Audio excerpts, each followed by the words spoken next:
Are you having difficulty orgasming during sex? Do you need the stars to align perfectly for this to happen? Well, you aren't alone. And in this video, we're going to talk about how you can start having them and have them more often.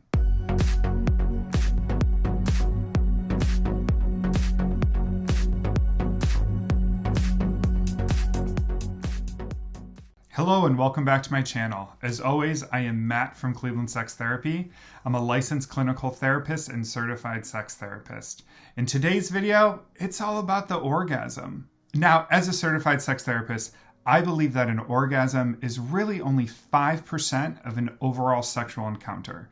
It is an important 5%. If you stay tuned to the end of this video, you will then learn what that other 95% is when you're having sex. So let's talk about why you're having difficulty and what you can start doing today that's going to help. A disclaimer real quick. I'm going to do my best to point out when I'm talking about a vulva owner's orgasm and a penis owner's orgasm. But if I slip up and miss and don't really specify which orgasm I'm talking about, please comment down below and let me know what questions you have, and I will do my best to answer them.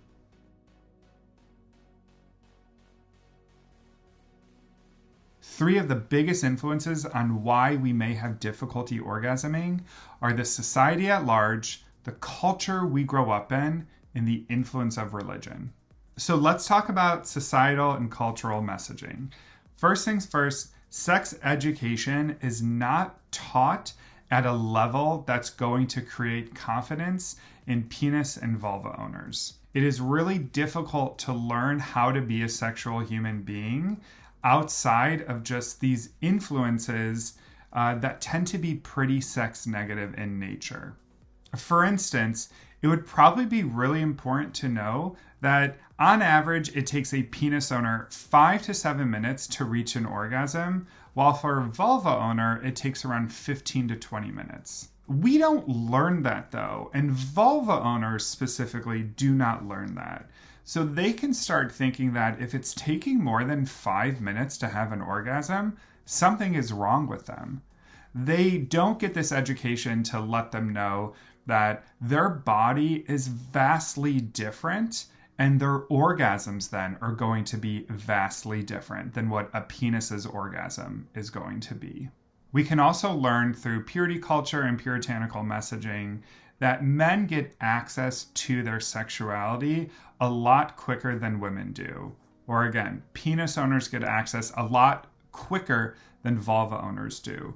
Penis owners are often granted permission to engaging with their sexuality. It's more common for them to masturbate and feel a lot less shame compared to vulva owners. So because of this, it is all about the penis when we are talking about sex.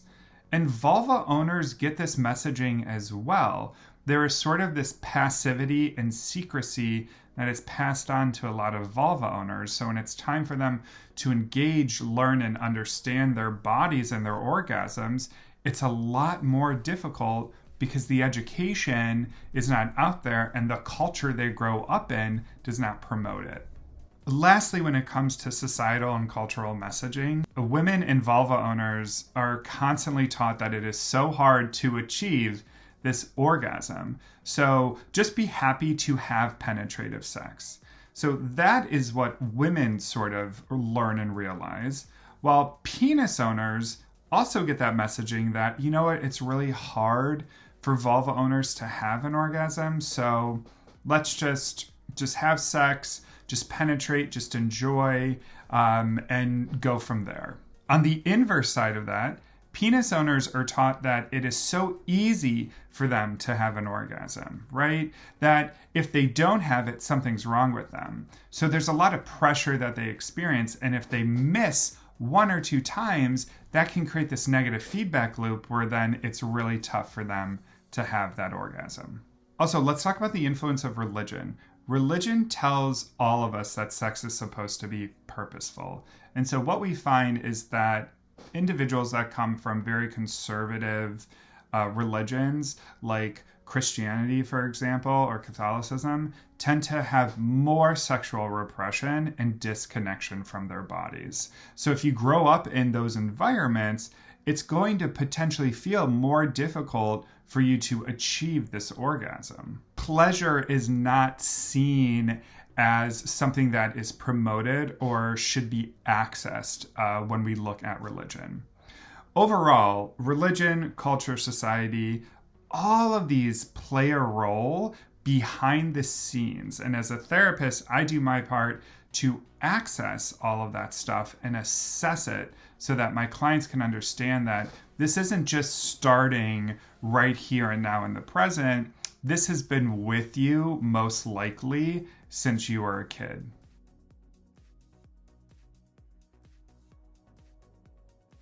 Another main influence that impacts our ability to have an orgasm is our stress levels. If we are extremely stressed or overwhelmed, we are completely blocking our ability to engage with pleasure and arousal. Think about it like this. We have our sympathetic nervous system and our parasympathetic nervous system. Our sympathetic nervous system is tied to our stress levels, and it activates when this cortisol is released, right? It's putting us in this position of engaging in our fight, flight, or freeze response. And we're doing our best to handle whatever is present so that we can detach from that sympathetic nervous system. Our parasympathetic nervous system is pleasure. And this is what we access when we're relaxed, when we're having sex, when we're just sort of chilling out. Unfortunately, only one of these systems can be activated at a time. So if we're constantly activating our sympathetic nervous system, stress with work, with relationships, with everything, then it's going to be really hard for us to switch this one off and activate our parasympathetic nervous system. Anatomy and physiology play a huge role as well, especially for vulva owners. Did you know that the distance between a vulva owner's clit and their vaginal opening impacts their ability to have an orgasm? A shorter distance between the two allows for the clitoris to be stimulated more during penetrative sex, which then leads to an orgasm. Most vulva owners, the research shows around 85%, only really have clitoral orgasms. And it's been noted that the upper right quadrant of the clitoris tends to be the most sensitive for vulva owners. All of this is important because it's sex education and it lets us know that, okay, I may not have that ability to have a vaginal orgasm. So I'm not broken. I'm just one of the 85% of vulva owners who need clitoral stimulation. When it comes to penis owners, foreskin definitely impacts as well. We want to look at the sensations we're experiencing. Remember, most penis owners need that sensation, and then it's speed and pressure that help them achieve that orgasm. So we'll talk a lot about different techniques that you can use in a little bit, but it's important to pay attention to how your body works in these processes. And last but not least, one of the main influences, and I would actually say the number one reason why orgasms are extremely difficult to achieve, especially in a relationship, is due to lack of communication. It is really important for us to ask for what we want. We are in charge of our orgasms. Each and every one of us are in charge of our own orgasms, and it's important to remember that and learn what our body wants. Is it easy for us to ask for what we want? No. Why is that?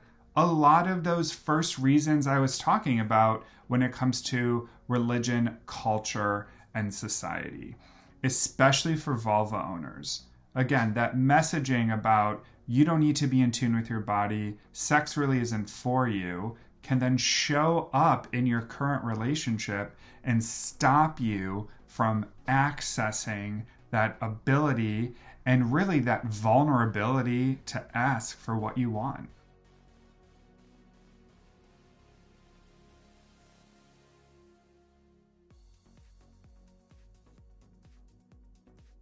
All right, let's look at some interventions that are going to help you tune into your body and start having orgasms.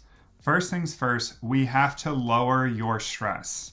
Remember, stress kills your desire to engage with intimacy. It also will kill your then desire to have an orgasm.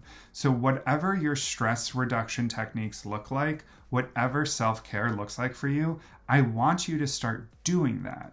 Whether it's mindfulness, whether it is working out, whether it is just going for a walk, listening to podcasts, talking with friends or family, I want you to start creating a self-care routine that prioritizes yourself more than your stress. Next up is open communication. We need to start talking to our partners about our likes and dislikes. We need to start talking to them about our relationship.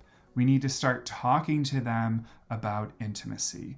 So whether this is a weekly check-in where you sit and you talk to each other about intimacy questions. There's an app out there called Spicer, which is great. It's awesome to use, and it's really focused around sex and relationships. Or you sit and have what we call State of the Union, which is just you give your partner validation and they give you validation. There are many ways of engaging in open communication. We just have to start doing it, because if we don't do it, then we're going to feel stuck. Remember, relationships and sex are for you. So if you feel stuck and you can't be vulnerable with your partner, that says something. Do some of that internal reflection first, and then just start opening up the conversation. Another great intervention is masturbation. This is such a phenomenal way of getting in touch with ourselves. I have a document on my website, clevelandsextherapy.com, that is specifically made for vulva owners. It is 20 pages deep, and it talks all about the importance of why we need to masturbate. A lot of people will use masturbation until they get in a relationship, and then once they're in that relationship, they will stop masturbating.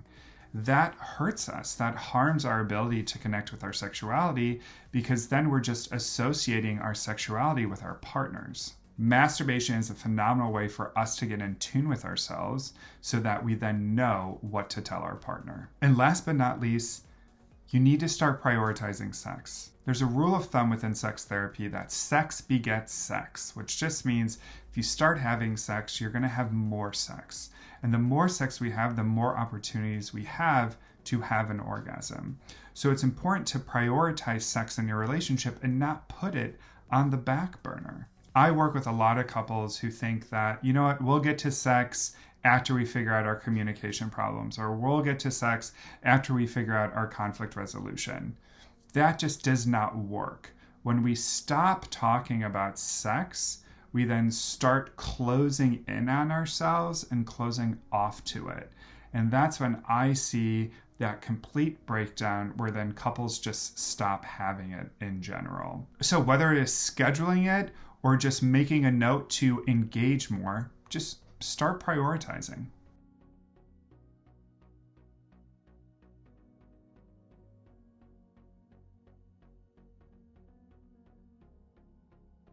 As I said in the beginning, an orgasm is only 5% of an overall sexual encounter. What is the other 95%, you may ask? Everything else. The foreplay, outer course, texting, flirting, creating that anticipation. All of it that allows you to focus in on your pleasure, that makes up the other 95%. If we can tune in to this other 95%, all of the communication, creating that open, vulnerable space with each other, then the other 5% will almost certainly come. That's all I got. What stops you from having an orgasm? What do you find are some of your difficulties? I would love to hear, so please comment down below. Until next time.